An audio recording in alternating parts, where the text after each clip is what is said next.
When it comes to Neo Soul, learning extended chords and interesting voicings is a top priority. Now, learning a single chord is not going to take you that far. I mean, you can learn this beautiful C sharp minor 11. It's nice to know it, but if you don't know how to put it into practice, it's just another chord that you will easily forget. Now, in this lesson, I'm going to show you a bunch of Neo Soul chords. I will show you the voicing that I love, and then I'm going to show you how to put the chord into practice. So we're going to play it in a chord progression. Now, we have a lot to cover, so we have to learn a lot of chords, so let's get started. The first chord is the C sharp minor 11, the one I was playing at the beginning of the video.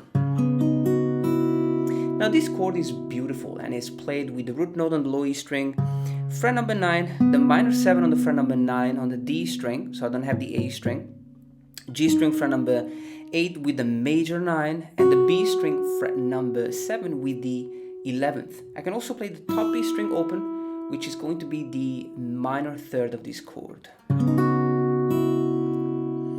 It's a beautiful voicing. You can either play it with the B string or with the top E string. We are in C sharp minor, so we can definitely play a beautiful A major 7 chord after this. Just open 6, 6, 5. Then we can play an F sharp minor 9. Beautiful chord progression. I'm playing 9, 7, 9, 9. I'm going to talk more about the minor 9 chord later. And then the G sharp minor 7 chord, the classic in Neo Soul, the minor 7 chord, simple but really effective. This is a G sharp minor 7, so it's fret 4, nothing, 4, 4, 4. Then we can add a little bit of rhythm.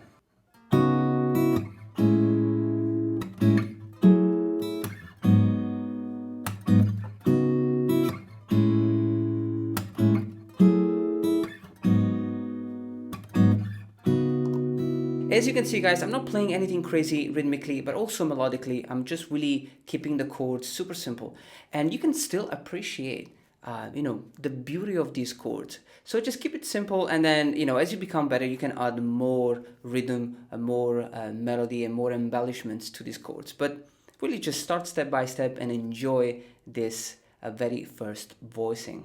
Now, the second chord, the major 9 chord. In this example, we're going to play an E major 9. Now, the voicing that I'm about to show you, it's one of my favorite. I just love it. It's not the easiest one, but it sounds beautiful. Now, if we play the E major 9 chord, that means we can also use the low E string to play this chord. It's a beautiful voicing. So I'm playing the A string fret number 7, which is the root note, and then the D, the G, and the B string on fret 4 with a bar chord. Now this is the major 9, the D string. Then you have the perfect 5th, and then the major 7 on the B string. Now I like to play a dominant chord after this particular major 7 voicing. So this is the chord progression I'm going to show you.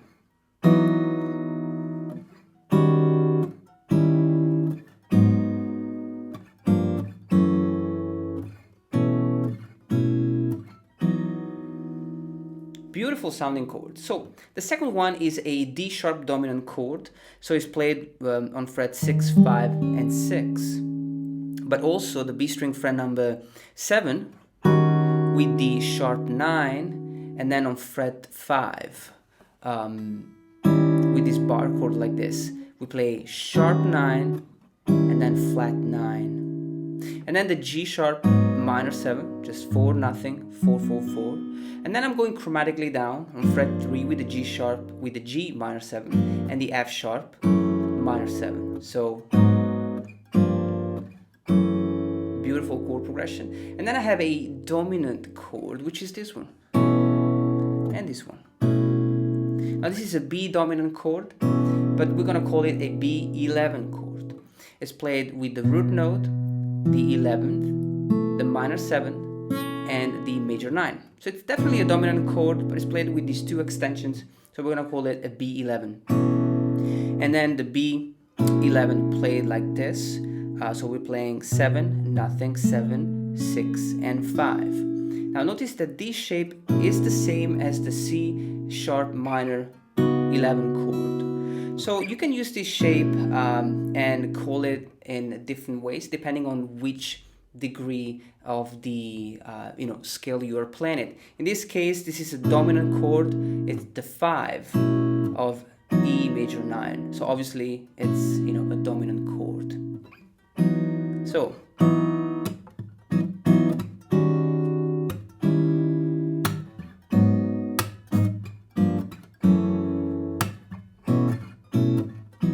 now the third chord is one of the most popular chords on the guitar. Is the minor 9 shape, which is this one.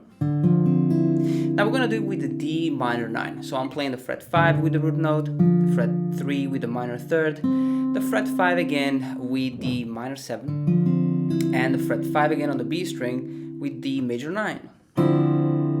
Now I really love this chord, and one chord progression that is really popular in R&B and in the neo soul music is this one.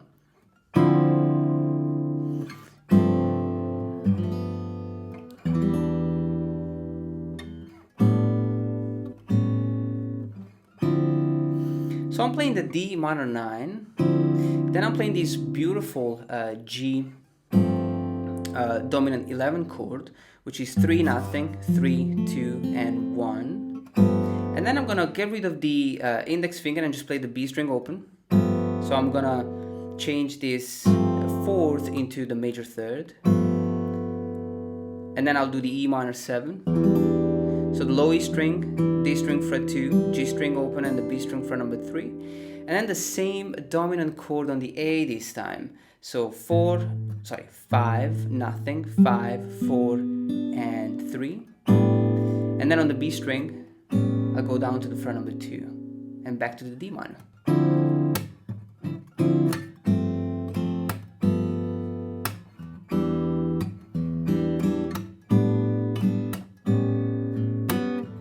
The next voicing is also one of my favorite, is the major 9, but this time the voicing will be the major 9. So it looks like this. It's a super popular shape on the guitar.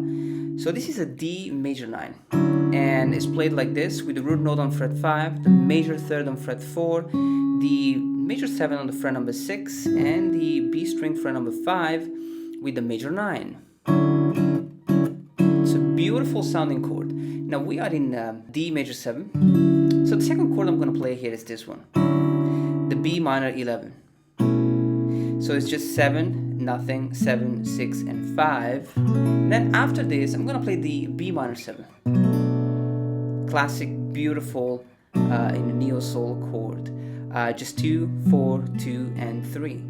Then I have this awesome G 6, 9. So it's basically a G major chord played with the major 6 and the major 9.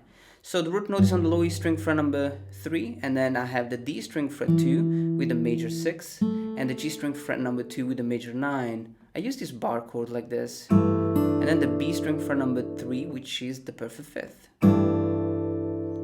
And then the A dominant 11 with 5, 5, 4, and 3.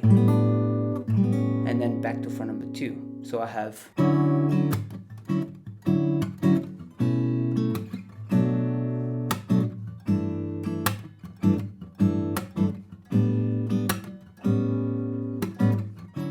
the last voicing I'm going to show you. It's a minor chord. Again, it's minor 9. Beautiful sounding voicing, and it looks like this.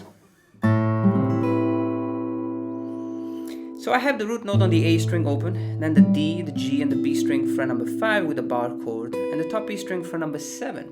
So I have the root note, the minor 7, the minor 3rd, the perfect 5th, and the major 9. Now this is a beautiful conclusive chord. So for example, if I play a D minor 7 and an E minor 7 before this chord, I can really appreciate its sound. So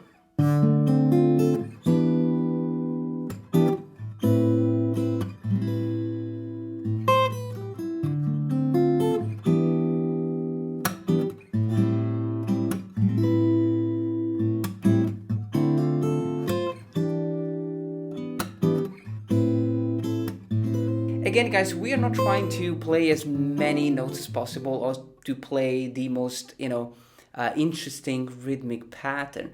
We are just trying to learn the voicing and then just put it into practice in the most simple way. Now, I'm gonna leave you to practice these chords, guys. Take it step by step. You can start with the simple version and then add a little bit of rhythm. I just appreciate the beautiful sound of each voicing and then just try to implement the chord with the chord progressions that you already know. Good luck with this lesson and talk to you soon.